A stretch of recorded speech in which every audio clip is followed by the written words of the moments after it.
이 소득주도 성장의 기본 가정은 저소득층이 소득이 너무 낮아서 소비가 없어서 그것이 결국은 투자 부진으로 이어지고 경제 저성장을 가져왔다 하는 거고요. 그 저소득층의 소득이 없다는 이야기를 다른 말로 재난적 양극화라고 주장을 합니다.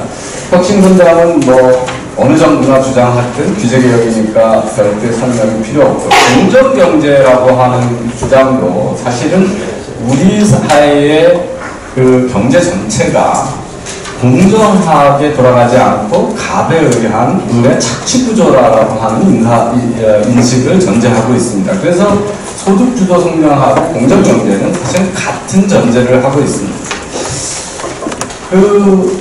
제가 그 장하성 실장의 거짓말에 대해서는 여러 매체를 통해서 얘기를 했고요. 다행히 다음 주 월요일날 조선일보에서도 제 컬럼하고 같이 커버를 할 예정입니다.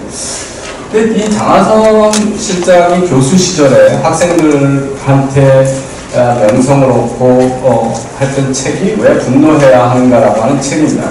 400페이지나 되는데요. 사실은 메시지 딱 하나입니다.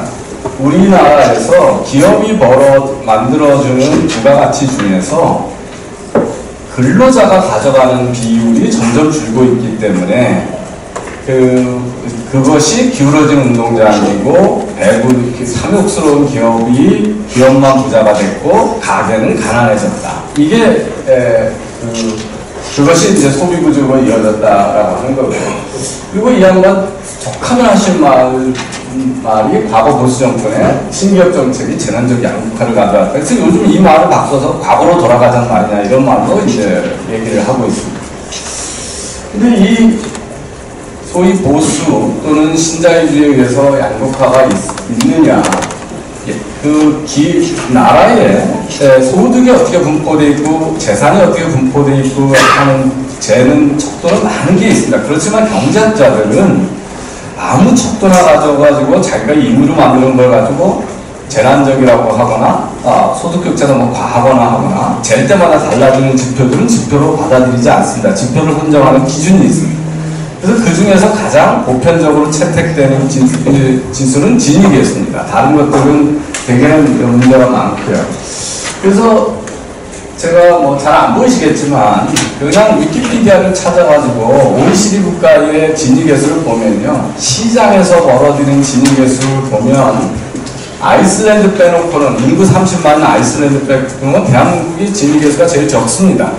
그러니까 시장에서 가장 소득격차가 적게 배분되는 나라에 그 세금하고 이전 소득을 가정해도 OECD 국가의 중간입니다.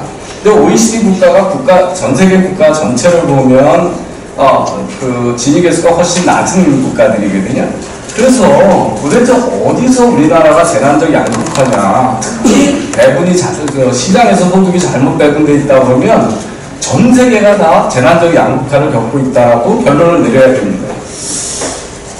제가 뭐 여러 매체에서 소개를 드렸는데 사실은 아이슬란드나 노르웨이하고 우리하고 소득격차를 단순 비교하는 것은 말도 안 되는 얘기입니다. 왜냐하면 경제가 커지면 경제가 다양하기 때문에 소득 분포가 다양해질 수밖에 없습니다. 그래서 인구수하고 진위계수를 2차원으로다가 뿌려버리면요, 인구 5천만 이상 국가 중에서 우리보다 인구가 많은 국가 중에서 우리보다 진위계수가 낮은 나라가 2년 전에는 독일이었어요.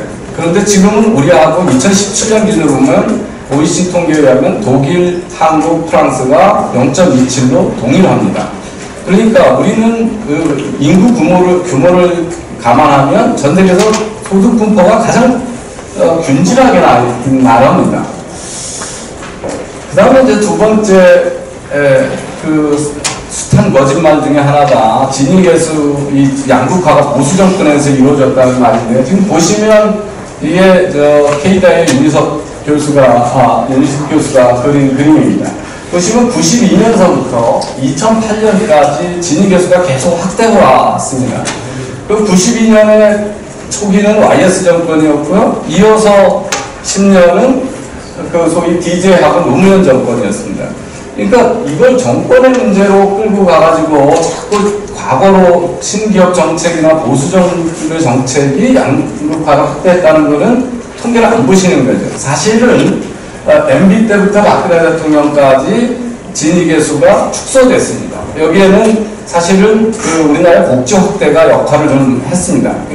그래서 소위 보수 정권이 양극화를 초래했다라고 하는 것도 아주 새빨간 거짓말입니다.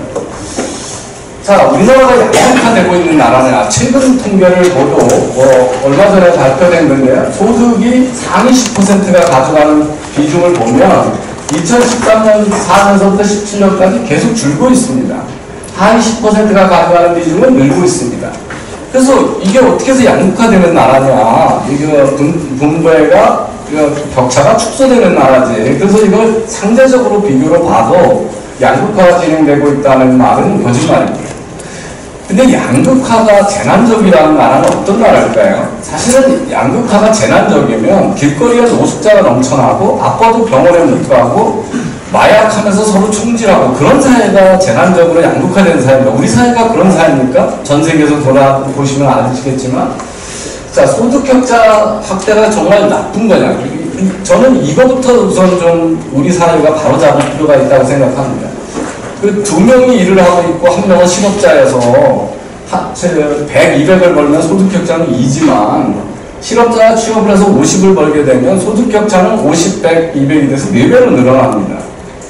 실업자가 줄고 취업자가 늘면 고용이 확대되면 실업자들은 임금의 제일 아랫단으로 진입하게 되죠. 그러면 소득 격차가 늘어나게 됩니다. 우리나라에 그간의 진위계수를 확대시킨 게 뭐와 관련이 크냐 하면 사실은 노령층들이 일을 하는 게 큰 저겁니다. OECD 통계는 65세 이상은 비경제인구로 산정하지만 우리나라 통계에 의하면 65세 이상의 30%에서 31%가 근로에 참여하고 있고 그 인원은 점점 늘어나고 있습니다. 노령 인구가 늘어나기 때문에. 그리고 그분들은 8시간 풀타임으로 일하는 사람들이 아닙니다. 일주일에 4시간도 하고 3시간도 하고. 그러니까 아주 낮은 임금인 것처럼 소득인 것처럼 나타나고 그것이 아랫단으로 들어가면서 진위계수 확대에 기여했던 거거든요. 이거는 기업의 소득 배분하고는 아무 상관이 없는 일입니다. 그래서 늘 그 좌파들이 하는 얘기가 부익부 빈익빈이라고 하는데 자본주의는 그렇게 운영되지 않습니다. 부자들은 더 빨리 부자가 되고 가난한 사람은 부자가 되기 때문에 자본주의가 운영이 되는 거지. 그 빈자가 더 점점 가난해지면 막스가 예상한 대로 그 사회는 넘어가죠. 그 대다수가 가난한데 어떻게 그 사회는 유지가 되겠습니까? 이 상대적인 격차가 적은 나라가 좋은 나라냐. 스웨덴하고 아프가니스탄은 진위계수만 보면 거의 비슷합니다. 근데 누가 아프가니스탄에 살고 싶어 하겠어요? 다 같이 가난하면서 소득 격차가 없는 나라인데. 자, 독일을 보시면 잘 아시는 거죠. 90년대, 60년대에서부터 독일의 실업률은 급증했습니다. 통독 이후에 갇히니까 워낙 높은 실업률을 유지했고요. 이거 못 견뎌서 했던 게 2005년에 하르츠 개혁입니다. 하르츠 개혁 후에 실업률 쭉 떨어지죠. 그런데 이 하르츠 개혁이라는 게 뭡니까? 기업들이 일주일에 2시간 들고 3시간 들고 짜투리 일자리 많이 자유롭게 만들고 거기에 대해서 4대 보험은 사회보험 같은 것들의 의무를 낮춰주거나 면제해준 겁니다. 그러니까 어떻게 되니까 실업률은 뚝 떨어졌어요. 뚝 떨어지니까 실업자들이 경제에 참여하니까 낮은 임금의 근로자가 늘어났으니까 소득 격차는 이렇게 확대됐고 진위계수는 올라가죠. 그렇지만 이거는 독일이 부유한 국가가 되고 강력한 국가가 된 거죠. 노는 사람이 없기 때문에. 이 하르츠 개혁의 결과가 뭐냐면 그 고용 참여율이 65%였던 게 지금 78%로 확대된 겁니다. 무려 13%의 국민이 경제에 참여하지 않다가 새로 경제에 참여하는 겁니다. 그래서 이 소득 격차가 무조건 나쁜 거고 재난적인 거라고 하는 것들은 경제 이것들이 어떻게 계산되는가에 대한 기본 원리를 모르고 얘기를 하는 거다. 사실은 박근혜 정부가 고용률 70%를 목표로 정책을 추진했습니다. 달성은 못했지만. 그리고 그 기간 동안에 우리나라 고용률이 팽창했습니다. 확장했습니다. 그러니까 사실은 소득 격차가 늘어나는 게 맞는 거였어요. 맞는 거임에도 불구하고 다른 정책들에 의해서 이명박 박근혜 정부에는 소득 격차가 줄어들었습니다. 자, 더 이제 몇십 년 동안 장하성 실장이 해왔던 거짓말이 기업의 임금소득 배분율이 낮아서 우리나라의 기업이 탐욕스러워서 정부하고 기업만 가져가고 가계목이 줄어든다는 주장인데요. 그 말이 사실이라면 전 세계의 선진 경제는 다 잘못된 겁니다. 보시면 G20 국가를 1970년에서 2013년까지 비교하면 다 임금소득 배분율이 다 마이너스입니다. 왜 그러냐 하면 당연한 게 노동집약산업일수록 임금소득 배분율이 큽니다. 왜냐하면 벌어들인 돈은 얼마 안 되는데 다 인건비를 주는 게 노동집약산업인데 이게 기술 자본집약산업으로 되면 인건비 비중이 줄어들게 되죠. 그 다음에 기업이 글로벌로 성공하게 되면 삼성전자의 예를 들면 또는 현대자동차의 예를 들면 대한민국 근로자만 그 기업으로부터 월급을 받는 게 아닙니다. 전 세계 다른 나라 근로자들도 그 급여를 받기 때문에 그 많은 사람이 힘을 합쳐서 큰 이익을 벌어내는데 이익은 삼성전자와 현대자동차 이익으로 계산이 되죠. 그렇지만 임금소득 배분율은 대한민국 근로자의 임금소득만을 계산하니까 그런 글로벌로 성공한 기업이 많이 나올수록 임금소득 배분율은 낮아지게 되는 거죠. 그래서 장하성 실장의 주장대로라면 우리나라는 농업국가거나 노동집약산업국가로 회귀하면 됩니다. 그러면 임금소득 배분율이 늘어나게 됩니다. 그래서 이거는 도대체 말이 안 되는 얘기를 가지고 젊은이들을 선동해왔고 지금도 그런 주장을 하고 있습니다. 제가 이게 보여드리는 게 2000년에서 2014년 사이에 그 주요 국가들이 임금소득 배분율이 줄어든 나라하고 늘어난 나라하고요. 그 소득 격차가 확대된 나라하고 줄어든 나라를 나라별 분포를 보인 자료입니다. 이거 월드뱅크가 만든 거가 IMF가 만든 거예요. 보시면 장하성 실장이나 문재인 정부가 추구하는 목표를 달성한 나라가 어떤 나라냐면 임금 격차는 줄고 임금소득 배분율은 늘어난 나라겠죠. 장하성 실장의 말이 맞다면. 그 나라가 아르헨티나하고 브라질입니다. 왜 그럴까요? 에그플레이션이 있어가지고 잠시 한때 중국에다가 소고기 비싸게 팔고 철강문 잘 팔다가 에그플레이션 뚝 떨어지고 나니까 대기업 없으니까 그냥 1차 산업 중심으로 경제가 돌아가니까 임금소득 배분율은 늘어나고 소득 격차는 다 가난하게 사니까 줄죠. 그게 지금 이겁니다. 거꾸로 이 정권이 말만 하면 재단적 양극화라고 주장하는 임금소득 배분율은 줄어들고 진위계수가 확대된 나라가 중국, 독일, 지금 잘 나가는 인도, 한국, 미국 이런 나라들입니다. 도대체 대한민국을 아르헨티나, 브라질로 만들겠다는 얘기를 어떻게 이렇게 쉽게 할 수가 있나 그럼 이해가 안 됩니다.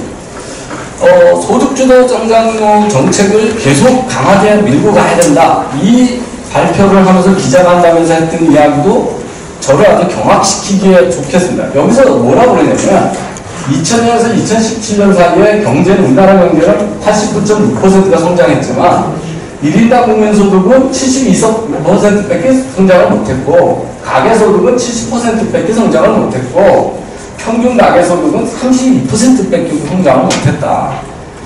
경제성장에 비해서 평균 가계성장이 워낙 낮게 성장했으니 부자들이 다 가져갔거나 그래서 아니면 기업이나 정부가 더 많이 가져갔다. 이 얘기를 하고 싶었던 겁니다. 그래서 가계 흘러가지 못해서 자기가 평소에 얘기했던 소득 배분이 잘못돼서 소득이 낮아서 소비가 부진하고 투자가 부진하다. 이 얘기를 하고 있는 겁니다. 당연히 경제성장은 GDP고 국내 소득을 따지는 인당 국민소득은 GNI이기 때문에 차이가 나야 되는 게 맞는 거고요. 소득 중에 대부분이 다 임금소득이 아니기 때문에 그거하고 가계소득은 차이가 나야 되는 게 맞습니다. 근데 더 문제는 뭐냐면 왜 32%냐 70%가 아니고 그 이유는 너무 자명합니다. 왜? 2000년서부터 2017년 사이에 무려 우리나라의 가계 숫자가 32%가 증가했습니다. 계속 가족이 획분화하고 있는 겁니다. 그래서 2000년에 1,400만 가구였는데 지금 2,000만 가구거든요. 그러니까 분모가 커졌으니까 평균을 나누면 당연히 숫자가 줄어드는 게 맞는 거죠.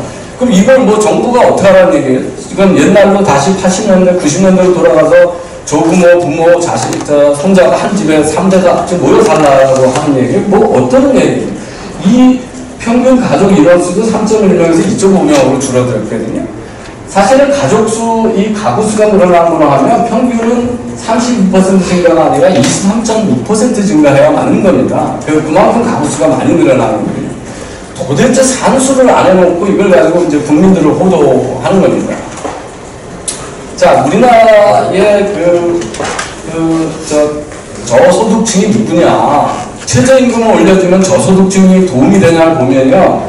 그것도 아주 말이 안 되는 게 지금 우리나라가 얼마나 급속도로 사회변화가 일어나는 변화를 보면 1990년대 소득이 제일 낮은 1분위 가구의 가구주의 나이가 39세, 38세, 32분위는 36.9세였어요. 그러니까 1990년만 해도 그 집안의 주 수입원이 되는 가구주의 나이가 어릴수록, 그렇게 회사 경력이 짧으니까 소득이 적겠죠.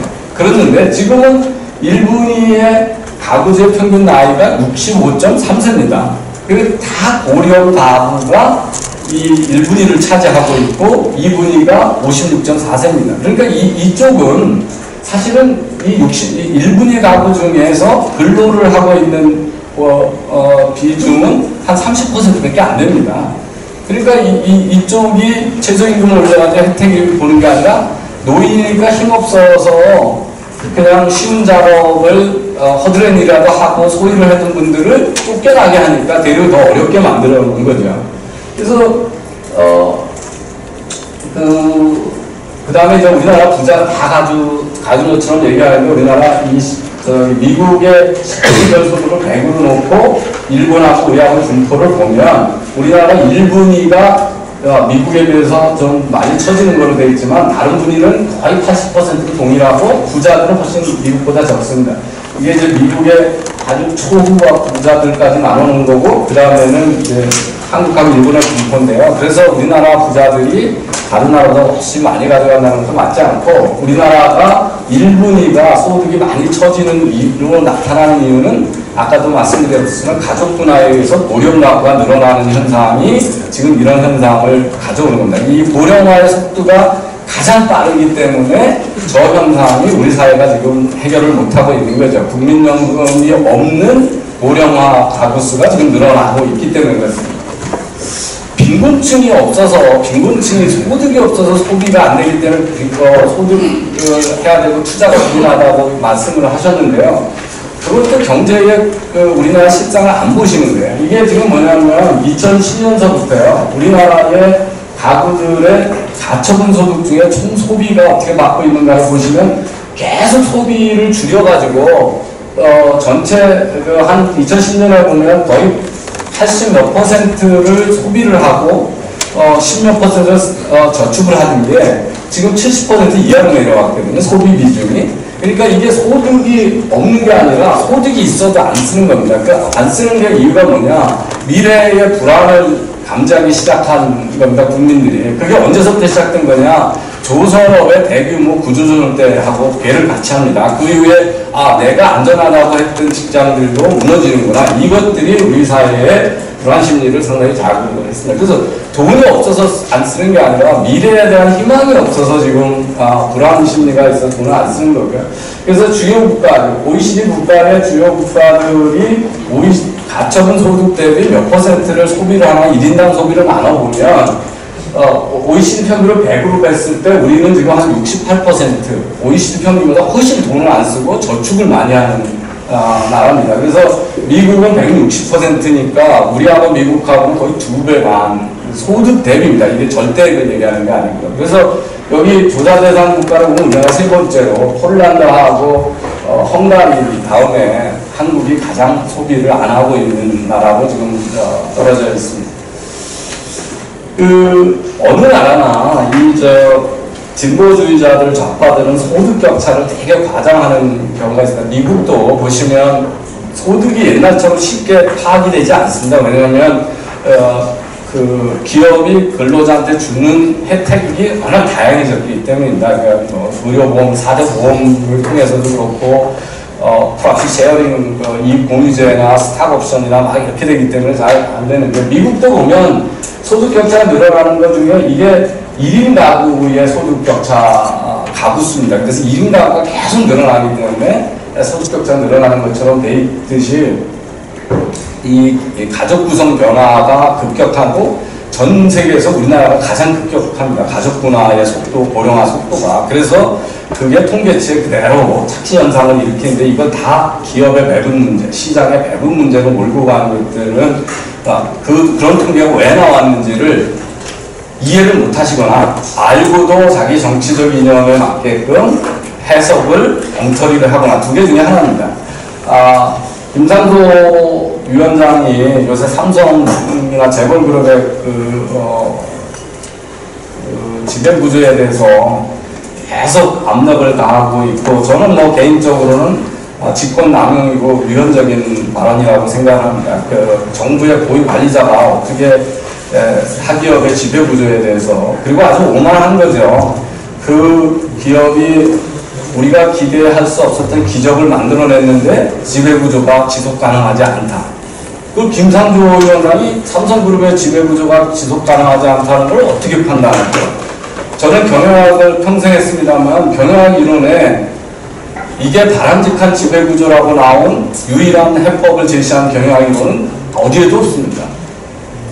경영학 이론이나 경제학 이론에서, 경영학 이론에서 지배구조 중에 제일 좋은 지배구조는 돈 잘 버는 지배구조입니다. 다른 거 하나도 없어요. 어디 그런 게 있다고 그런 오만한 주장을 하죠. 그래서 뭐 한계에만 있는 예외적인 괴물인 것처럼 하고, 갑들의 횡포에 의해서 시장이 결정되어 있다고 그럽니다.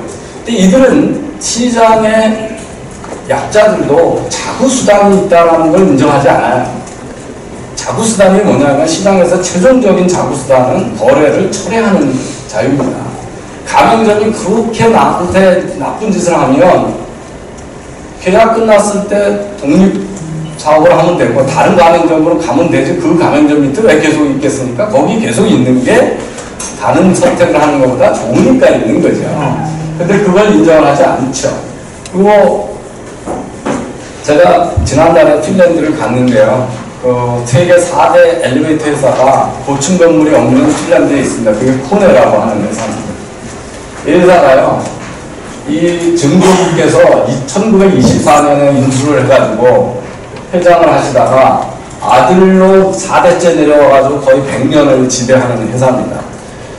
이렇게 해도 핀란드 누구도 이 회사의 주식을 뺏어야 된다든지, 왜 가게가 계속 세습을 한다든지, 회장님이 전행을 하는지, 이렇게 시비 거는 나라 없습니다. 그런데 우리는 지금 계속 이런 걸 가지고 시비를 걸어요. 미국의 대부분 기업도 가족경영 회사입니다. 그런데 우리가 보는 큰 회사들은 초대형 기업들만 모으니까 그렇습니다. 우리가 알고 있는 초대형 기업들은. 그런데 그 미국에 가는 기업들도 경영주가, 일대주주가 황제적 전행을 합니다. 그래야 기업은 잘 됩니다. 기업하고 군대는 민주화하면 안 되는 조직입니다. 왜? 살고 죽기로 전쟁을 하고 있는 조직이기 때문에 그렇습니다.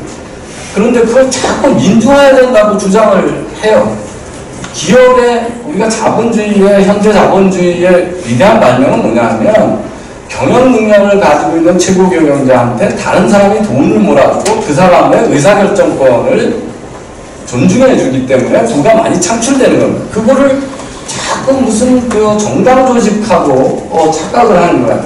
예를 들어서 워린 버펫의 버크셔 해더웨이에, 워린 버펫은 35만 주를 가지고 있는데 이분이 가지고 있는 주식은 보통주는 한 주가 2억 8천만 원이라서 다른 사람 사지도 못하게 하고, 그리고 자기 주식 의결권은 다른 주식의 10,000배입니다. 10,000배.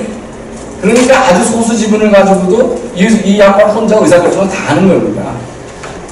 그리고 페이스북의 주크버그는 한 17%의 지분을 가지고 78% 의결권을 가지고 있습니다. 7배의 차등 의결권을 가지고 있습니다. 그러니까 이사회도 필요 없고 주춤도 필요 없습니다. 바로 마음에 드는 회사에 있으면 전화 걸어서 내가 M&A 얼마에 할게. 이렇게 할 수 있기 때문에 그렇게 빨리 커지는 겁니다. 베조스도 똑같습니다. 다른 나라에 여기 다 보시면 그런 차등 의결권으로 하고 있습니다.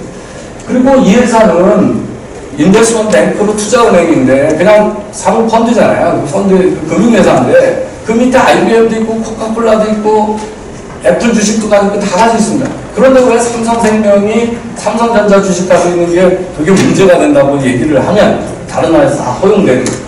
은산분리를 하는 나라가 많이 있습니다. 은행이 일반 제조회사 주식은 못 가게 하지만 나머지 금융회사가 제조회사 주식을 못 가게 한다는 것은 금융이 어떻게 탄생했는지를 이해 못하는 거예요. 이건 말도 안 되는 얘기를 하고요. 그래서 이 기업의 지배구조를 연구한 논문의 결론이 뭐냐면 이 우리가 얘기하는 재벌, 이 회사의 집합체, 순환출자로 구성된 집합체라고 하는 것은 광범위하게 모든 나라에서 발견되는 구조다. 일반적인 구조라는 거고요. 이 미국에서 소유와 경영이 분리되는 것은 아메리칸 익셉션입니다. 미국하고 영국의 일부 기업에만 해당되는 거다 하는 것들은 논문에서 잘 나와 있습니다. 왜 미국에서 영국에서 이게 분리되냐 하면요. 탄생 과정에서 다르게 탄생하기 때문입니다. 최근에 우버가 기업 가치가 지금 한 73조짜리 스타트업입니다. 생긴 지 8년인데요. 그런데 그간 벤처 캐피탈이 이 회사에다 투자한 금액이 얼마냐면 한 22조가 됩니다.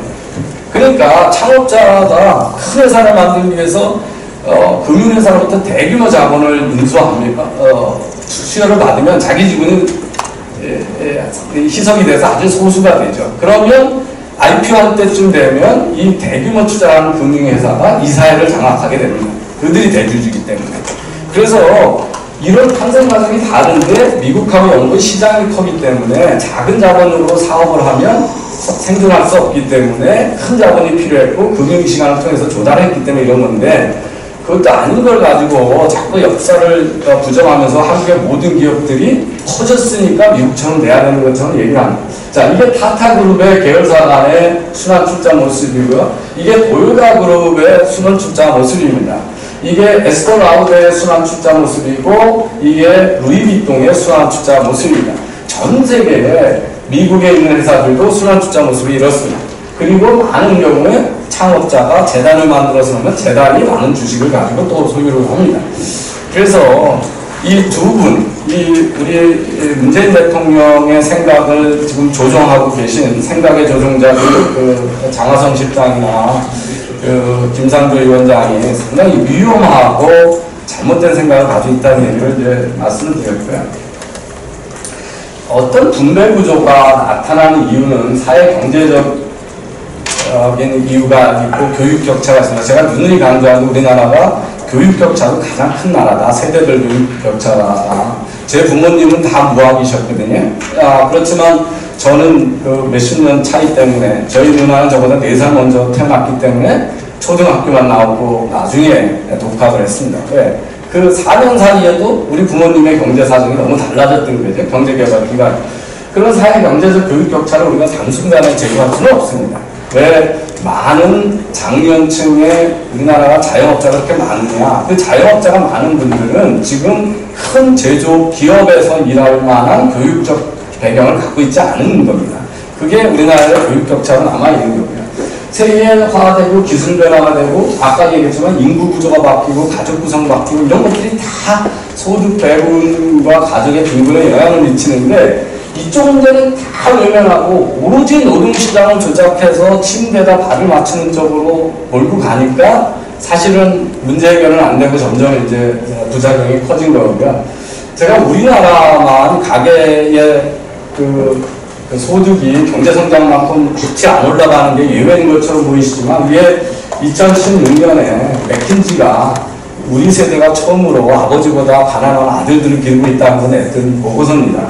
거기 보시면 이게 다 그 나라의 경제성장만큼 가계소득이 못 올라간 가구의 비중입니다.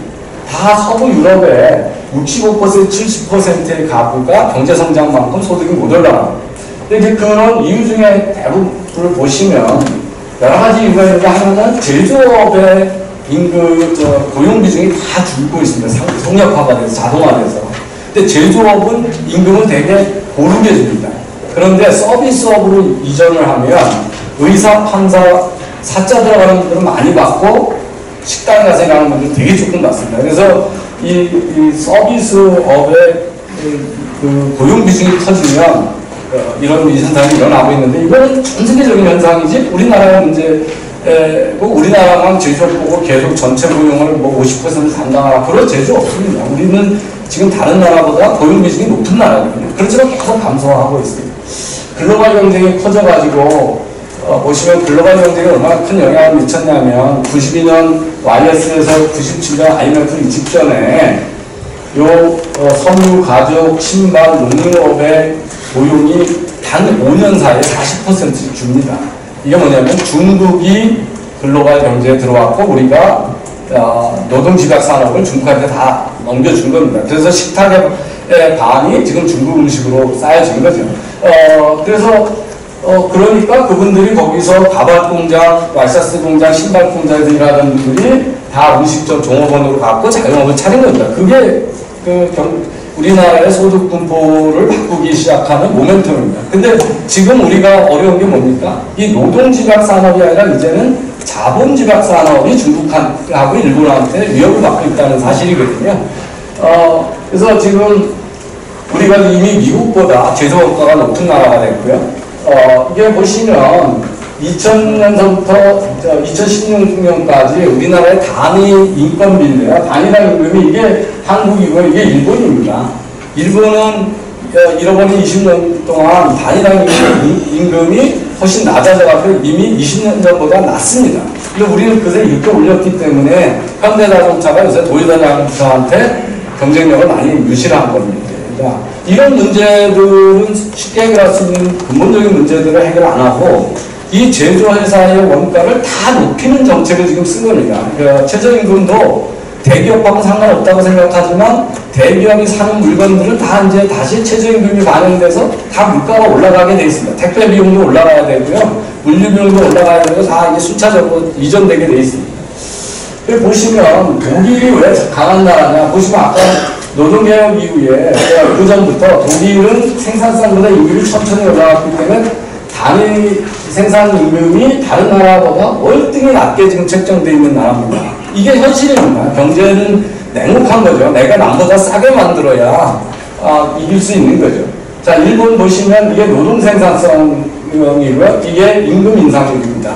지금 무려 25년 사이 동안 항상 그 노동 생산성이 임금 상승률보다 높게 유지되어 왔습니다. 그러니까 싸게 되는 거죠.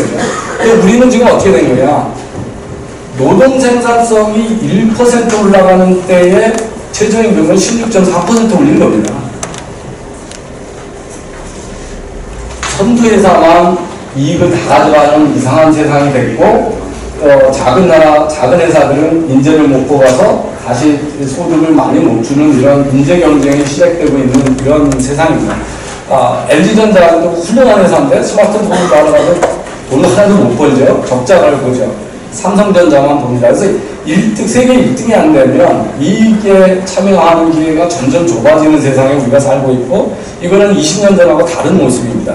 마켓쉐어 비슷하게 이익을 점유하는 세상하고 1, 2등이 모든 걸 가져가는 세상 속에 우리가 살고 있는데 이때 어떻게 기업들을 경쟁력을 갖게 할 거냐. 그리고 우리가 97년에 왜 IMF를 맞았느냐에 대한 여러 가지 요인을 생각해 볼 수 있는데 그 중에 하나가 뭐냐면 이 경제 인구가 늘어나면서 했던 인구 보너스가 그때 끝났습니다. 왜냐하면 베이비 부모가 다 이미 진입을 했기 때문에. 그래서 이런 인구의 감소도 우리 사회를 계속 짓누르는 문제거든요. 이런 문제들은 다 내비두고 노동시장에 대한 이야기를 합니다. 제일 이제 우리나라가 자영업자가 불쌍하고 힘든 이유가 뭡니까? 이게 OECD 국가의 2016년에 그 기업 규모별 고용의 모습인데요. 250인 이상의 우리나라 고용 비중이 12.8%밖에 안 됩니다. 그런데 지금은 이제 훨씬 더 떨어졌을 겁니다. 그런데 다른 나라들은 다 40~50%의 근로자가 250인 이상, 중견기업 이상에서 근무를 하는데, 우리는 지금 80%가 50인 미만의 기업에서 근무하는 나라입니다. 그러니까 영세업자는 그냥 바글바글 하는 나라예요. 우리나라의 기업 규모가 일본의 3분의 1입니다. 개수가 똑같아요. 경제 규모가 훨씬 적은데, 기업 개수가. 그러니까 영세업자가 너무 많으니까 R&D도 못하고 생산성 투자도 못하고 고용이 불안하죠. 그래서 이 문제를 하는 거는 대기업을 늘려주거나 대기업이 고용을 늘려주는 수밖에 없습니다. 근데 대기업이 고용 늘리는 거를 지금 정부처럼 정규직으로 뽑아라고는 죽어도 못 뽑습니다. 그 회사 망하는 일이기 때문에. 그래서 그게 파견직이든 계약직이든 어떤 형태든 대기업으로 고용을 많이 하는 게 중소기업이나 자영업에 근무하는 것보다 훨씬 안정되고 좋은 직장이에요. 이 우리나라 노동 생산성은 지금 줄어들고 있습니다. 단위 시간당의 노동 생산성. 그건 당연합니다. 왜냐하면 돈 잘 버는 기업들이 지금 무너지고 있기 때문에 그렇습니다. 중국하고 격차 줄어들고 있고 제조업 가동률이 지금 70% 이하로 내려가서 IMF 직전에 상황으로 지금 내몰리고 있다는 걸 보시게 될 거고요. 이게 IMF 직전에 75% 유지하던 기업 가동률인데 우리는 그거보다 훨씬 낮아져 있습니다. 그래서 지금 70%에 있고요. 자, 소득주도 성장론에서 제가 지지난주인가요? 토요일날 KBS 시작 토론에 가서 여기 수석 대변인 윤 의원님하고 같이 이 소득주도 성장론에 대해서 비판을 했습니다. 그래서 제가 이 소득주도 성장론이 좌파 이론이다, 극단적인 좌파 이론이라고 해서 막 그쪽에서 펄펄 튀면서 난리를 쳤습니다. 그런데 자, 이 소득주도 성장론은 홍장표 수석이 임금주도 성장론, ILO의 임금주도 성장론을 변형한 겁니다. 도저히 이룰 수 없는 그 이름을 바꾼 거죠. 임금만 다 올려준다고 하면 자영업자 힘들어지는 거 아니까 자영업자도 소득을 올리고 근로자도 소득 올리는 걸 하겠다. 그래가지고 임금주도 성장이 마치 소득주도 성장의 한 부분인 것처럼 포장을 했습니다. 그런데 이거는 다 웨이지레드 그로스 이론, 임금주도 성장론은 포스트 케인지안 이론입니다. 케인지안 이론, 장하성 실장인가 김상조 위원장인가 임명받고 나서 문재인 대통령이 케인지안이다, 경제 사상이, 그런 얘기를 했습니다. 저는 그때 좀 제대로 알아들었어야 돼요. 케인지안 아닙니다. 문재인 대통령은 포스트 케인지안입니다. 포스트 케인지안이 뭐냐면, 케인지안 중에 포스트 케인지안은 우파 케인지안이고요. 비교적 이 케인지안 중에 포스트 케인지안은 우파 케인지안이고, 그냥 케인지안은 우파 케인지안이고, 포스트 케인지안은 좌파 케인지안입니다. 이게 왜 좌파냐 하면요. 자, 임금을, 시장이 결정한 임금을 내비두고 왜 정부가 전체 평균 임금을 올려줘야 된다고 생각을 하냐. 그것은 기업이 우월적 지위를 활용해서 임금을 제대로 안 줬다는 가정이 있을 때 가능한 일입니다. 그게 바로 막시스트가 봤던 뷰예요. 자본가들이 노동자들을 착취하고 있기 때문에 시장 임금이 부당하다. 그래서 그걸 들어가서 시장 임금을 정부가 올려주겠다. 최저임금이 다른 나라에서는 장애자들이나 아주 어려운 분, 노인들을 고용하면서 동물 이하의 아주 노예적인 임금을 주기는 걸 피하자고 하는 최소한의 사람들에 대한 보호정책이지, 이거를 전체 평균 임금을 올리는 수단으로 쓰는 나라가 없습니다. 근데 이번에 소득주도 성장론은 뭐냐면, 최저임금을 평균 임금을 올리는데, 전체 소득의 평균 임금을 올리는데 썼다는 것들이 이 포스트 케인지안 이론입니다. 그래서 여기 레디컬 포리티컬 이코노미, 아주 과격한 정치 경제학 이론을 소개하는 데서 포스트 케인지안 이론을 뭐라고 하냐면 레프트 포스트 케인지안 헤테로독스 매크로 이코노믹 하이포시스라고 하는데, 좌익 케인지안 이단적 거시 경제 가설이라는 뜻입니다. 이미 다 나와 있고요. 위키피디아를 찾아서 포스트 케인지안을 찾아보면 일부 포스트 케인지안도 종류가 많은데, 케인지안 중에는 노동자 친화적인 정책하고 재분배 정책을 특히 강조하는 포스트 케인지안들이 있다. 그러니까 케인지안, 포스트 케인지안 중에서도 우리나라 지금 정책을 만드는 사람들은 가장 노조 친화적이고 가장 과격한 사람입니다. 그래서 이게 가장 급진적인 포스트 좌익 케인지안 이론을 갖다 썼는데 이걸 좌파적인 이론이라고 했더니 펄퍼스티고요. 이게 우파들이 좌파를 공격하기 위해서 쓴 거라면 할 얘기가 없어요. 근데 이 논문은 포스트 케인지안이 뭐냐면 포스트 케인지안 이론의 토대가 너무 약하다. 그럼 포스트 케인지안의 이론적 토대를 어디서 달려서 하면 될까? 그래서 막스의 이론적 토대를 가지고 가서 설명하면 포스트 케인지안 이론이 잘 설명된다고 한 논문입니다. 이게 포스트 케인지안이 마크시스트의 비율을 가지고 케인지안 이론을 도식화하고 포멀라이즈 한 논문입니다. 그리고 이게 이단적 고용 정책이잖아요. 이단적 고용 정책에 이단적이라고 하는 건 주주가 채택하지 않는 거죠. 소수가 믿는 거죠. 이단적 정책에 보시면 나오는 게 사회적 포스트 케인지안입니다.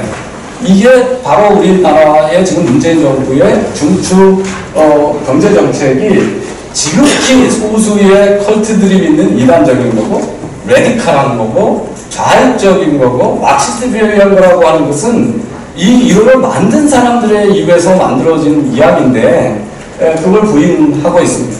이게 뭐 작동 안 되는 거는 너무 자명합니다. 이 이론이 얼마나 심플한 이론입니까? 소득을 올려주면 소비가 늘고 소비가 늘으니까 장사가 되니까 기업이 투자를 하고 기업이 설비 투자를 많이 하면 노동생산성이 올라가니까 이윤이 확대될 겁니다. 노동생산. 그러면 이윤이 확대했으니까 월급을 더 많이 주겠죠. 그러면 월급이 더 많아졌으니까 그 다음에 또 소비를 더 많이 하겠죠. 그래서 한 번만 임금을 올려주면 이게 무한 반복되게 돼 있습니다. 이게 무한 동력기구하고 뭐가 달라요? 경제가 이렇게 쉬우면 임금 한 번 올려주면 이론 내려가면 계속 무한 반복합니다. 인터넷에 보면 이 무한 에너지 장치를 보조 배터리 3개 서로 연결하면 계속 충전이 돼서 한 번도. 근데 이 충전 중에 많은 에너지가 유실되죠. 열이 나고 해서. 근데 악순환은 어떤 거냐면 임금을 올려주니까 원가가 올라가니까 비싸게 팔아야 되니까 회사 장사가 잘 안 되고 장사가 잘 안 되니까 고용을 줄이고 이것도 얼마든지 우리가 가정할 수 있는 이야기죠. 그럼 이런 트레이드오프가 있어서 어느 쪽으로 갈 건지를 얼마 올려서 갈지 아는 사람은 아무도 없습니다. 그리고 특히 어떤 경우에서 악순환으로 갈 가능성이 크냐면 당연히 대외 경쟁을 많이 하는 경제에서는 우리가 일본이 원가가 낮아지고 중국이 원가가 낮고 인도가 낮은데 우리만 올리면 훨씬 충격이 크겠죠. 우리나라가 대외 의존도가 높은 나라니까 당연히 선순환보다는 악순환으로 갈 가능성이 월등히 높고 또 소수가 최저임금을 받으면 괜찮은데 우리나라만큼 많은 거의 그 산입범위에 따라서는 40%의 근로자가 최저임금 대상이 되는 나라가 없습니다.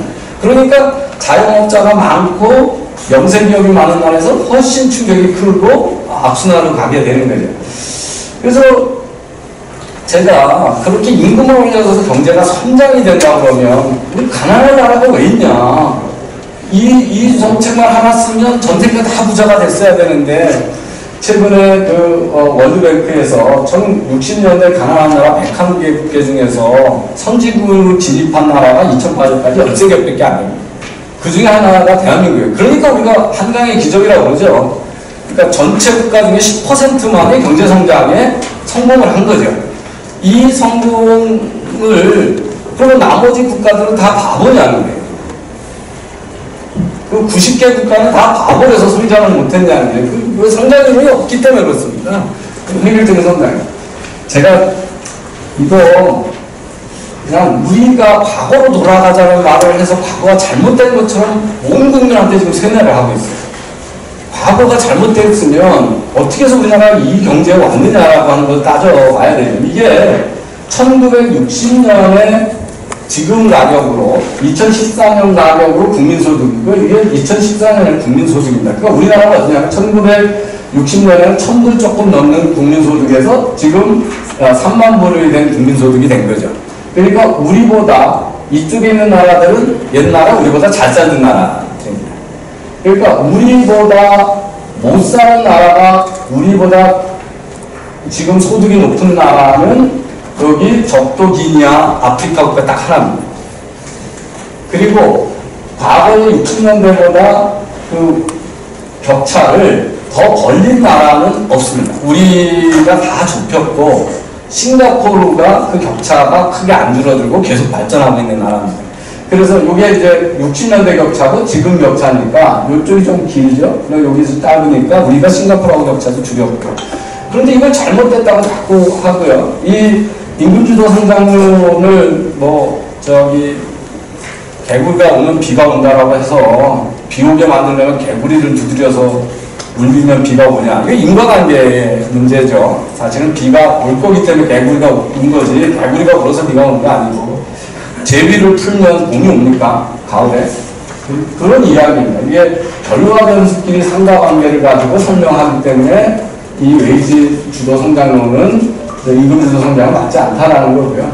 이 대외 내수만 있는 아주 저 북한 같은 나라, 거기서는 그렇게 해도 돼요. 자기들끼리 하니까. 그런데 대외 경쟁을 하면 수요가 줄기 때문에 대외 개방적 성장 경제에서는 임금주도 성장론은 불가능하다는 게 이분들이 말로 하는 게 아니라 수학적으로 증명한 책이 있습니다. 우리가 대외 개방 경제인데, 그래서 마르타 실험을 해왔고, 말씀하신 대로 처음은 많은 소득이 줄고 있고 빈부격차는 확대되고 있고, 제가 이게 보여드리는 게요. 이게 우리나라의 그 저임금 근로자가 자기가 속한 가구의 임금 분포별입니다. 그래서 보시면 하위 20% 안에 저임금 근로자가 전체 저임금 근로자의 22%, 최상위 10% 가족 밑에도 4%의 근로자가 저임금 근로자입니다. 즉, 제 아들이 가서 아르바이트를 하면 저임금 근로자죠. 학생이기 때문에. 그래서 이 임금을, 최저임금을 저임금 근로자로 높여주면 30%까지 쳐봐야 한 30%가 차상위 계층까지 한테 돌아가고 70%는 그 밑의 가구에 돌아가는 겁니다. 근데 이게 어떻게 된 겁니까? 월급 받는 사람들이 임금 근로자는 연 5천만 원을 받고 있고 자영업자는 2,700만 원을 벌고 있는 게 우리나라 실정인데, 이 사장들을 돈을 뺏어서 이 임금 근로자의 자식하거나 배우자한테 준 겁니다. 그러니까 이게 빈부격차가 확대되죠. 그리고 소비가 늘게 아니라 줄게 되겠죠. 왜? 원래 소비를 늘린다는 가정이 뭡니까? 소득이 늘어도 소비 안 되는 부자들의 돈을 가난한 사람한테 주면 소비가 된다는 거예요. 소비 승수가 확대되는 쪽으로 재분배를 해야 소비가 확대된다는 건데, 우리는 지금 역으로 가는 겁니다. 가난한 사람 돈을 부유한 가정 쪽에다 밀어준 거거든요. 그러니까 2분기 그 소득 분포가 당연한 겁니다. 하위 계층은 마이너스가 나오고 상위 계층이 플러스가 나옵니다. 우리나라의 10분위 계층들이요, 좋은 직업을 가지고 있어서 10분위에 들어가는 거 아닙니다. 좋은 직업도 가지고 있지만 대개 이 10분위의 가족은 가족 수도 1분위는 다 1인 가구, 2인 가구입니다. 근데 여기는 5인 가구예요. 5인 가구고 소득원이 1, 2인 가구는 많아야 1명인데 이쪽에는 소득원이 2.7명 이렇게 됩니다. 그러니까 맞벌이하고 자식이 아르바이트하면 부자가 되는 거예요. 그러니까 소득원이 많아서 일부 상위 소득이지 압도적으로 인율이 높아서 그런 거 아닙니다. 그 두 개가 겹쳐지긴 하는데, 우리 대학생들이 그냥 개인으로 보면요, 임금소득에서 제일 하위단에 있다가 대기업 정규직이 돼가지고 취업을 하면 상위 30% 안에 들어가고요. 그 같은 정규직 직원하고 결혼을 하면 그 가구는 상위 10%로 뛰는 나라입니다. 왜냐하면 대기업 정규직이 워낙 적기 때문에. 그래서 우리나라처럼 하위 10%가 상위 10%로 진입하기 쉬운 나라가 없어요. 취업만 대기업에 하고 결혼만 배우자만 잘 만나면 바로 그렇게 뛰는 나라입니다. 저는 이 정부가 기업을 정치적으로 타살하고 있다고 믿고 있고요. 최저임금 가격하게 올린 건 너무 잘 아실 거고, 그리고 이거 올린다고 다 이거 받는 게 아니거든요. 지하경제를 어마어마하게 키우고 있습니다. 지금 보시면 2017년에 300만이 최저임금 이하의 근로자고요. 지금은 훨씬 더 많죠. 16.4%로 올렸기 때문에 최근 통계가 안 나왔지만 이거 위반하면 형사처벌하겠다는 게 최저임금 우리 지금 학교에서 바꾼 건데요. 전체 근로자의 400만 이상이 이거 이하로 받고 있습니다. 그 이유는 여러 가지 이유가 있습니다. 그 신용 물량자가 우선 한 100만 되고요. 자기 그 소득을 신고할 수 없는 사람들이요. 그래서 다 비공식적으로 일을 하고 있고, 학생들은 4대 보험료 내기 싫어서 안 하겠다고 하고, 학자금 융자 상환하기 싫어서 비공식적으로 일하게 하고, 노인들은 나 휴지 줍는 것보다는 반만 줘도 그냥 힘들지 않은 일을 할래. 그래서 노인 가구들이 많고요. 그래서 전국 통계 중에 가장 바보 같은 통계, 믿으면 안 되는 통계가 고용이 있는 자영업자, 고용이 없는 자영업자 통계입니다. 그거 가지고 고용의 질이 좋아졌다고 지금 정부가 얘기를 하거든요. 그거 엉터리 통계입니다. 그 400만은 그 고용이 없는 자영업자 밑에서 고용으로 일을 하고 있는 사회거든요. 거기다가 외국인 노동자들의 지금 어려운 일은 다 그 불법적인 것들이 그거 하나도 지금 통계가 안 잡히는 겁니다. 그래서 지하경제를 지금 급속히 확대하고 있고 그런 사람들을 전 세계에서 유일하게 위반을 형사처벌하겠다. 미국만이 반복적으로 위반하는 업주를 형사처벌할 수 있게 되어 있습니다. 첫 번 바이올레이션에 대해서는 형사처벌이 아니고 다 과태료거든요. 우리 중위임금보다 더 높아지는 거고요. 미국이 1938년서부터 연방정부가 지금까지 12번밖에 인상 안 했고 실제 임금은 70년대보다도 지금 최저임금이 낮아져 있고요. 우리나라 GNI를 가지고 계산해 보면 우리나라 월 평균 가져갈 임금 근로자의 월급은 210만 원입니다. 근데 이미 최저임금이 210만 원의 산입범위를 계산하면 같아져 버렸어요. 그러니까 평균이 최저하고 같으니까 이루어질 수 없는 거죠. 그러니까 준수 못할 사람들이 많아진 겁니다.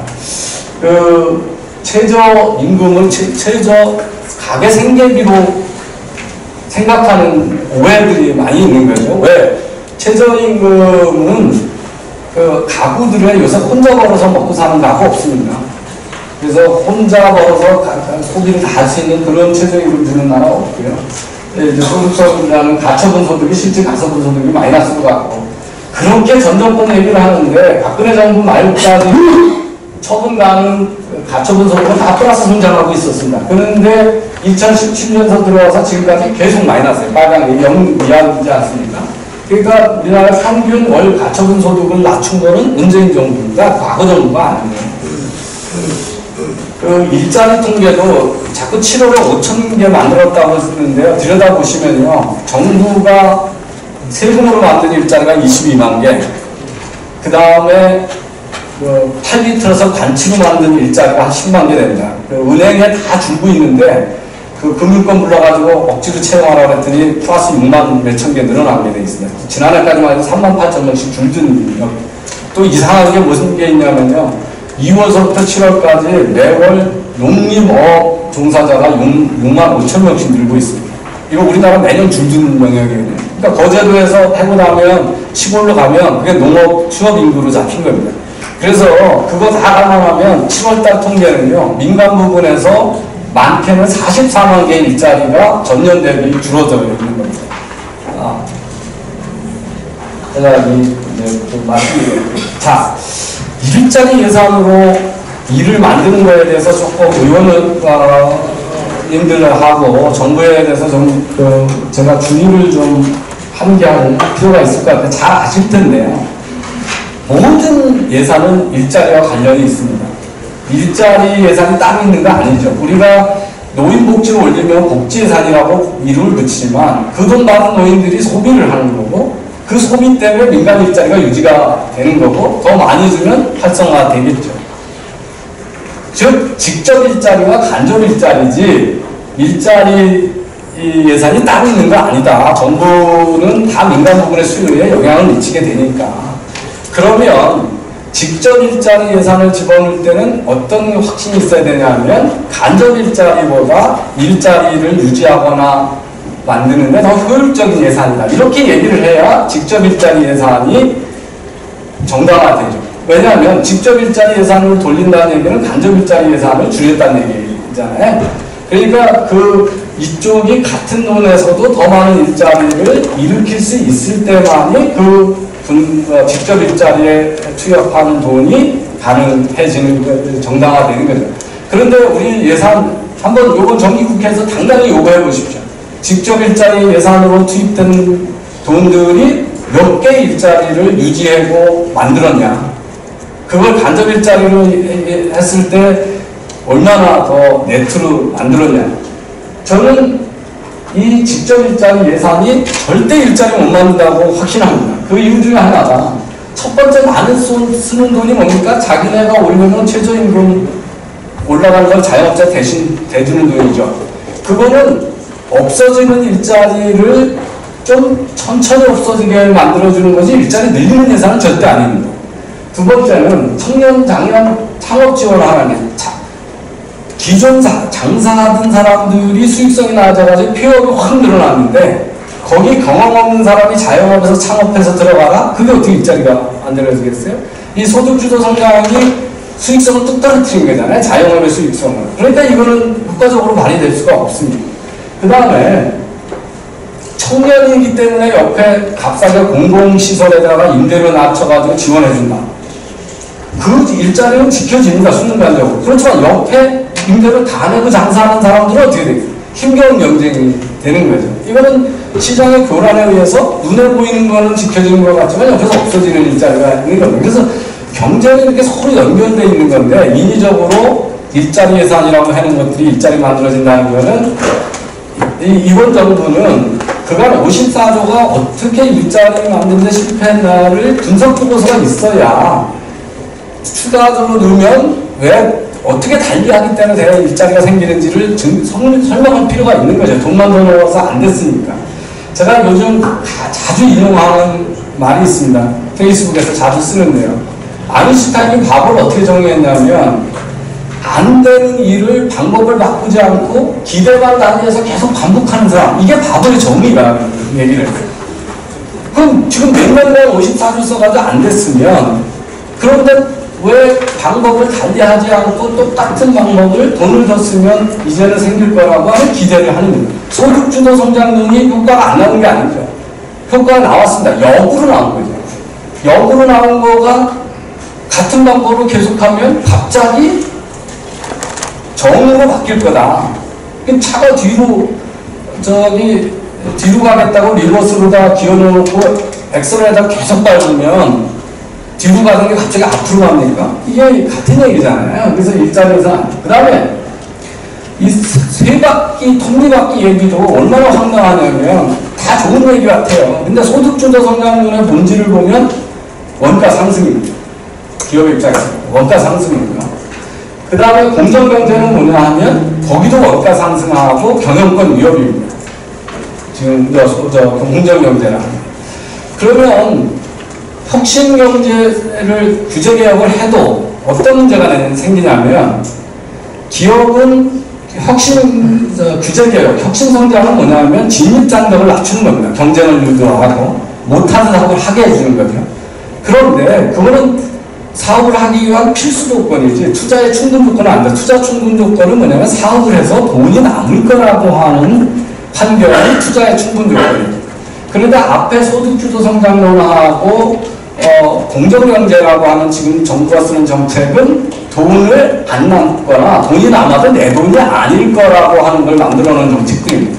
그렇기 때문에 부분적으로 상품과 서비스 시장의 규제개혁을 해도 투자가 안 일어나요. 왜? 불안한데 뭐하러 투자를 합니까? 그래서 이게 조화로운 게 아닙니다. 이게 지금 완전히 상충되는 이야기고요. 또 하나가 있습니다. 상품시장 규제는요, 몇 개 기업의 특정 산업 몇 개 기업에만 해당이 됩니다. 자, 인터넷은행을 위해서 은행법을 개정해 봅시다. 그러면 인터넷은행 두세 개한테만 해당이 되는데, 근데 노동규제나 조세나 지배구조, 기업의 지배구조는 전 산업에 영향을 미친 겁니다. 그 중에 노동규제는 가장 큰 규제죠. 그래서 규제를 이쪽에다 훨씬 큰 규제, 비교할 수 없는 큰 규제를 쌓아가면서 다른 쪽에 작은 규제를 완화한다고 해서 이 경제가 역전될 수가 없겠죠. 이 노동시장의 개입이 규제라는 생각을 못하고 있는 거야, 개원정부는. 그건 정의를 실현하는 수단이라고 생각을 하는 데서 문제가 없네. 그래서 상품시장 규제는 영향도가 이쪽의 노동시장 규제하고는 비교할 수가 없네. 노동시장은 뭐 자영업자서부터 대기업까지 그리고 산업에 상관없이 모든 산업에 영향을 미치는 거기 때문에 그렇습니다. 마무리하겠습니다. 저는 제가 언론에 나가서도 이 정도의 경제정책을 바꾸지 않으면 문재인만 고난의 행군이 남한에서 시작됐다 이렇게 주장을 합니다. 왜 그러냐면요. 3개월 후면 최저임금 또 10% 올려야 되잖아요. 지금 죽겠는데. 거기다가 고용노동부가 최저임금의 산입 범위를 재해석했죠. 그래서 유급 휴일이라고 하고 주휴수당으로 다 돈 주라. 이게 정규직이 아니고 시간국들한테 영세기업한테는 20%의 임금 인상 요인입니다. 그 다음에 지금 최저임금위원회 구성을 보면 위원장도 노조 출신이고 공익위원회 8명 중에 7명이 제가 앞에서 얘기했던 포스트 케인지안, 레프트 케인지안들입니다. 그러니까 지금 16.4% 올렸을 때 이 난리난 걸 보고도 겁없이 10% 올릴 수 있는 사람들이니까 이대로 두면 분명히 앞으로도 계속 올라가겠죠. 그 다음에 52시간제 다른 임금 인상 요인이 또 있고요. 2021년 되면 우리나라에 15일 정도 되는 공휴일도 다 돈 주라고 바꿔놨습니다. 그게 또 추가적인 6%입니다. 그게 다 합치면 도대체 몇십 %가 될지 알 수도 없어요. 그리고 어떻게 중소기업, 중견기업들이 이걸 견뎌낼 수가 있겠어요? 그러니까 이거 그대로 두면 뭐 지금 폐업 정도가 아닙니다. 그래서 당연히 이제 다 바꿔야 되는데 아까 이 정도의 큰 착각 중에 하나가 대기업 전기율이 7%고 임금 조금 받는 분이 93%인데 이 사람들과 다 뺏어가지고 평균 재면은 54가 됩니다. 그러니까 이 밑에 중에 50 받는 분들이 54 받으니까 8% 올라가는 거예요. 그러니까 그 지금에서 소득 8% 올라간다고 해가지고 8% 올라가가지고 행복한 사회 될 수 있었으면 최저임금 16.4% 됐으니까 행복한 사회 됐어야 돼요. 줄 사람은 아주 극소수인데 자기가 저임금이라고 생각하는 극대이기 때문에 이 문제 해결하는 건 분배 문제가 해결이 안 되잖아요. 산수상. 어떻게 되냐? 여기 종사자가 많아지는 수밖에 없다. 그래서 다른 나라에서 개혁에 성공한 게 어떤 거냐? 노동시장 개혁에 성공했던 나라들이 독일, 일본, 스웨덴, 뉴질랜드이고요. 조세정책을 감세를 해서 법인세율을 낮춰도 세수 안 줍니다. 경제 활성화되면 세수 늘어요. 그래서 그 캐나다하고 미국이 지금 그런 거고요. 연금 개혁 했고 뭐 상술적 민영화했던 그 많은 개혁이 OECD에서 뭐 20개 정도의 성공적인 개혁들이 나오고 있는데 저는 자영업자 보호를 어떻게 해야 될 거냐 좀 생각해요. 하나는 최저임금법을 확실히 개정을 하셔가지고 한국당이 아니면 철폐를 해야 됩니다. 최저임금제도를. 그대로 더 가지는 방법이 없는 거고요. 어떻게 개정을 해야 되냐. 외국처럼 우리처럼 노사 간에 신뢰하고 과격한 노조가 지배하는 사회에서는 노사 타협으로 결정되는 구조는 지금 우리 정부 경제를 어렵게 하는 구조가 지속되니까 다른 나라처럼 공식으로 물가 인상분의 몇 %를 올려준다든지 그렇지만 적용 대상 근로자가 몇 %를 넘지 않는다든지 이렇게 돼 있는 공식에 의해서 되는 나라들이 있고 아니면 이해관계자들 얘기를 다 들어보고 정부가 일방적으로 결정하는 나라가 있습니다. 그러니까 미국 같은 경우는 13번밖에 안 올리는 겁니다. 80년 동안. 그래서 이 최저임금 제도 자체를 고쳐야 된다고 하고요. 노동개혁으로 대기업 고용이 확 늘어나게 하는 건 독일의 모습 또는 지금 프랑스가 하려고 하는 거고요. 당연히 시장규제 개혁으로 투자 활성화해야 되고요. 저는 자영업자는 우리 장하준 교수가 얘기했듯이 자본가가 될 수 없는 사람들이 자본가가 된 거에서 비극의 시작이 됐다는 걸 인정합니다. 자본도 적고 경영자로서의 훈련도 안 돼 있고 그런데 사업을 하시는 거예요. 그러다가 망하면 그냥 퇴직했던 노후 자본이 다 날라가가지고 분양이 되니 그 우버 같은 공유경제가 조금 대리운전 많이들 하죠. 이게 좋은 게 뭐냐면 자본 투여 없이 노동에 참여해서 소득을 일으키는 겁니다. 그래서 미국 같은 거에서도 이런 공유경제가 전체 보유의 한 5%를 지금 해서 우버가 들어가면 그 도시에 자영업자 숫자가 줍니다. 왜냐하면 위험한 창업을 안 하기 때문에. 그래서 그런 것들이 이미 다 밝혀져 있고요. 자꾸 가맹점을 악으로 만들지 말고 자영업자보다는 가맹점 하는 게 좋습니다. 그런데 이 가맹점들 보호한다고 정부가 뭐 했습니까? 그 일정 거리 내에다가는 더 못 내게 만들어 놨죠. 그랬더니 우리나라 커피숍들은 지금 스타벅스한테 다 지금 뺏기고 있어요. 스타벅스는 다 직영점이기 때문에 가맹점이 아니다. 어디든지 갖다가 세울 수 있는데 우리는 큰 길가에는 커피숍 있으면 그거 가까이 못 온다. 이 법을 내놓고는 지금 그 시장을 다 스타벅스한테 내주고 있는 겁니다. 그래서 이런 규제가 돕는 거 아니라는 거고요. 사회적 기업에 대해서 무슨 자본주의에 반대되는 것처럼 얘기하는데 제가 영국 가봤더니 이렇게 합니다. 지역 기업이다. 자영업자를요. 유지들이 동네 유지들의 뭐 회장님, 사장님서부터 돈 여유가 있는 분들이 자영업자를 돕는데 돈을 대주고요. 운영도 코치해주고 우리 회사에 회식 있으면 그 식당 가서 먹고 이렇게 해주면서 단 거기서 배분은 받지 않습니다. 이익 배분 받지. 그런데 언제든지 탈퇴할 수 있는 권리는 있다. 내가 저희 여사는 여기를 지지 안 해주겠다. 이런 것들을 영국에서는 CRC라고 그러는데요. 그렇게 함으로써 저는 자영업이 기업이 되게 만들어주는 일들도 할 필요가 있다. 그렇게 네트워크 있고 지식이 들어가고 자본이 외부에서 투입될 수 있을 때 기업이지 지식도 자본도 네트워크 없는 그거는 혼자 살기 어렵다 하는 거고요. 정부 서비스를 기업화해서 자영업자들한테 주는 것도 좋은 제도라고 생각합니다. 그래서 외국에 형무소 관리를 기업한테 준다든지 독일에요. 하르츠 개혁의 결과가 뭐냐면 취업 알선하는 거를 우리 고용, 정보원 이런 데 온갖 정부가 하는데요. 그걸 전부 민영화했습니다. 그러니까 기업이 취업 알선에 성공하는 것에 대한 보수를 받습니다. 그러면 열심히 알선을 하죠. 그런데 정부 공무원이 열심히 순서대로 그냥 서류 처리하는 게 마치잖아요. 그래서 그런 것들로 하고요. 우리나라 노동 자유도가 너무 노동시장의 자유도가 얼마나 낮은가를 볼 수 있고 고용 유연성이 EU하고 OECD 41개국 중에 37인데 지금 프랑스하고 룩셈부르크 이런 데가 지금 노동 유연성을 도입하고 있기 때문에 내년쯤 가면 끝에서 한 1, 2번째가 우리나라가 노동 유연성이 가장 없는 나라라는 말씀을 드리고요. 지금 보시면 이게 프랑스고요. 이게 영국하고 독일입니다. 그러니까 경기가 좋아지면 실업률이 영국하고 독일은 급격히 내려가는데 프랑스는 실업률이 안 내려가요. 이게 뭐냐면 노동시장의 유연성이 없기 때문에 경기가 나빠져도 기업들이 사람을 하려 안 합니다. 왜? 한번 뽑았다가 못 내보낼 건데 어떻게 뽑습니까? 그래서 보시면 여기도 독일은 이런데 룩셈부르크나 이 노동시장의 유연성이 없는 나라들은 실업이 경기가 좋아져도 변동이 없습니다. 실업이 줄지 않으면 임금이 올라가지 않죠. 시장에서 경쟁이 없으니까. 지금 이게 일본입니다. 일본의 실업률이 급격하게 떨어지는데 일본이 노동시장의 유연성이 상당히 높기 때문에 그렇습니다. 우리는 이제 청년 실업이 계속 올라가고 있고요. 다른 나라 모든 나라의 청년 실업률이 급전직하고 있는데 우리만 지금 거꾸로 가는 청개구리가 되어 있습니다.